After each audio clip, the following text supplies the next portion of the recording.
What's going on YouTube? Welcome back to another brand new motorized bike video. In this video, I'm going to be riding my AM6 build. It's pretty much completely complete. I have a video that I'm working on right now. I have a new video coming out soon, how much I actually spent on this bike and what it's going to cost you to pretty much replicate it if you really want to. So stay tuned for that video. The reason why it's not out sooner, that bike is currently at a different location. It's not actually at my house just yet. So stay tuned for that.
Let me know in the comments if I should street legal this bike, and if you have already done that to your motorized bike, what is the process and what do I need to get that done?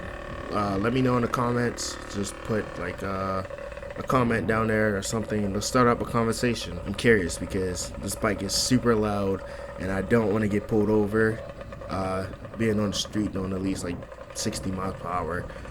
Yeah, that's just a headache I just want to avoid. So let's get this video started. So I'm just going to be riding around this neighborhood. You might notice that it's a different location. Just pay attention to how the bike sounds and everything. This is the best that I can probably get the motor tuned. I have to feather the throttle sometimes or just give it a little bit of gas just to start. I can't max it out on the throttle or it will sound like it's dying. So the jets that I'm running is a main 180 and a pilot 15. I feel like this is the sweet spot for my application of this motor in the gearing that I'm running. I think I am running the sprocket that I have on the back is a 35. So let me know in the comments if you are experiencing the same problems and whatnot.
right, please don't forget to like the video, subscribe for more content. All right, peace. Perfect.